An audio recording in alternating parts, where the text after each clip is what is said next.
গতদিন যে বলছিলাম যে বাড়িতে পড়াশোনা করো, পড়াশোনা করছিলাম, এখন আমাকে বলো কে কে বাড়িতে পড়তে পারো নাই এই সপ্তাহে? বলো, তুমি পড়ছো? স্কুলে সব পড়া পড়ছো?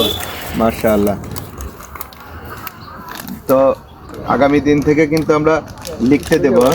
আমরা খাতা আজকে দিতে পারতেছি না বিদায় তোমাদের আর লিখতে দিচ্ছি না। আজকে আগামী দিন থেকে লিখতে দেব, খুব তাড়াতাড়ি তোমাদের খাতা চলে আসবে। এই খাতা কিন্তু এই স্কুলের জন্যই শুধু। কি কি কাজ দেব সেই কাজগুলো করবা, বাড়িতে গিয়ে কয় ঘন্টা পড়লা সেটা লিখবা, প্রতিদিন কয় ঘন্টা সকালে পড়ছো বিকালে পড়ছো সেটা লিখবা। আজকের দিনে তুমি তোমার বাড়িতে কয় ঘন্টা পড়ছো সেটা কিন্তু লিখে রাখতে হবে। যে আমি এতটা থেকে 9টা 7টায় পড়ছি, 9টা পর্যন্ত পড়ছি, তাহলে আজকে এত তারিখ 7টা থেকে 9টা, এরকম নিজের কাছে জানা থাকবে যে আমি কয় ঘন্টা পড়ছি। ভয় নেই, ভয় নেই। তাহলে আজকে প্রথম কাজ হচ্ছে, দুইটা কথা বলছি, একটা হলো পরিষ্কার পরিচ্ছন্ন থাকতে হবে, আর একটা কি কি মনে নাই? সবাইকে, বাবা মা এবং সবাইকে, বড় ছোট সবাইকে সালাম দিতে হবে।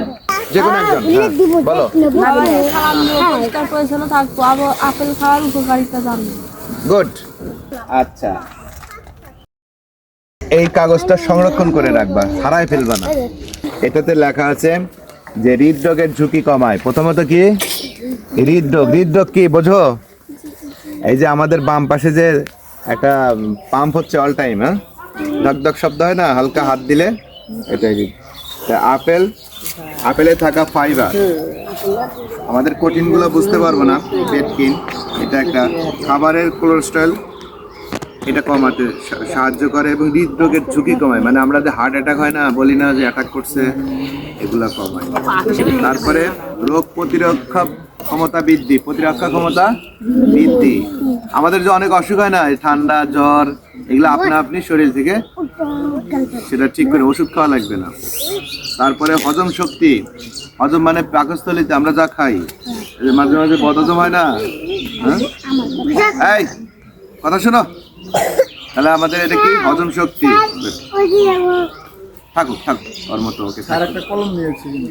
তারপরে হ্যাঁ, ওজন নিয়ন্ত্রণে সাহায্য, এটা বড়দের জন্য দরকার। তোমাদের ডায়াবেটিস নিয়ন্ত্রণ, এটাও বড়দের। মস্তিষ্কের স্বাস্থ্য, মানে আপেল, আপেল খেলে কি হয়, স্মৃতিশক্তি, আমরা যা শুনবো তা মনে থাকবে, এটা বৃদ্ধি করে। ক্যান্সারের ঝুঁকি কমায়। তারপরে ত্বক ও দাঁতের স্বাস্থ্য, এই যে আমাদের যে ত্বক আছে না, যে চামড়া, এটার স্বাস্থ্য ভালো হয়। তারপর দাঁতের ক্ষয় থেকে বাঁচে, দাঁতের অনেক ক্ষতি থেকে বাঁচে। তাহলে কখন আপেল খাবেন? আমরা আপেল কখন খাবো, কখন খাইলে উত্তম, বুঝছো?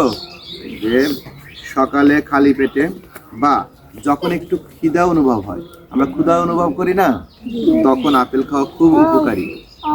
তাহলে একটু ক্ষুধা ক্ষুধা ভাব হয়েছে, এই যে কথা শোনো, তোমরা কি স্কুলে গিয়ে এরকম করো নাকি? হ্যাঁ, স্কুলে শান্ত, এখানে দুষ্টুমি। ধাক্কা দিও না, ধাক্কা দিও না, মিলে যাও, হ্যাঁ মিলে যাও। তাহলে এই কাজগুলো করতে হবে। কখন খাবো আমরা আপেল? কখন খাওয়া উত্তম? সবসময় খাওয়া ভালো, কিন্তু বেশি কাজ করে কোন সময়? সকালে খালি পেটে, বা আমরা যখন ক্ষুধা অনুভব করি তখন এটা খাবো। মনে থাকবে? বাড়িতে গিয়ে বাবা মাকে বলবা যে তোমরা পড়ো। যদি কারো বাবা মা পড়তে না পারে, ভাই আছে, বা কারো কাছ থেকে শুনবা, পড়বে, শুনবা, না পারলে তোমরা এখানে আসবা, সেও জানলো, তারপরে তোমরাও জানলা। আগামী দিন এই কাগজ, এই যে কাগজ নষ্ট হচ্ছে কিন্তু, এই কাগজ নিয়ে হাতে করে নিয়ে আসবা, আর তোমরা এই যে কলম নিয়ে আসবা। আগামী দিন আমরা লিখতে দেব, বুঝছো? অঙ্ক শিখাবো আগামী দিন, কিভাবে অঙ্ক শিখতে না। আচ্ছা ঠিক আছে, যাদের লিখতে দেয় না কলম দিয়ে, তারা লিখবে না, আর যাদের কলম দিয়ে লেখা, তারা কলম দিয়ে লিখো। তোমরা কি কলম দিয়ে লিখো? যাদের কলম দিয়ে লেখা তাদেরকে কলম দেবে।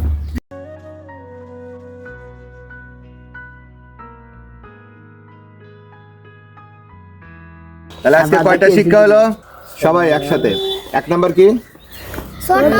সবাইকে সালাম দিবে, এক কথায় সবাইকে সালাম দেব। 2 নাম্বার কি?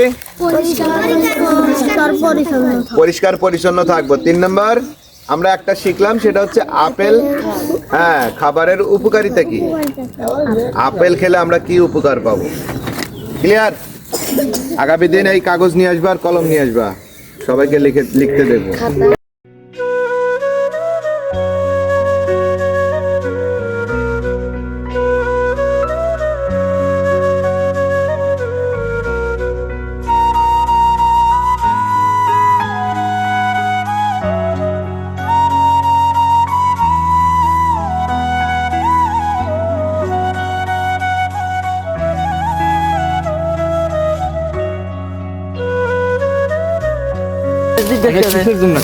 এটা হচ্ছে বাচ্চাদের সচেতনতার জন্য, যে এটা ফল খাইলে আপেল, যেমন এখানে আপেলের ছবি আছে। হ্যাঁ, আপেল খাইলে কি উপকারিতা সেটা আপনি করে দেখতে পারেন। আচ্ছা, এটা আমার মতে খুবই ভালো, সবার জন্য। সবার জন্য ভালো। ঠিক আছে, আমরা এইভাবে পর্যায়ক্রমে কোন ফলের কি গুণাগুণ আমি আমাদের ভ্রাম্যমাণ স্কুলের ছাত্রদেরকে প্রোভাইড করতে পারবো ইনশাআল্লাহ। দোয়া রাখবেন। আচ্ছা, দোয়া করবো।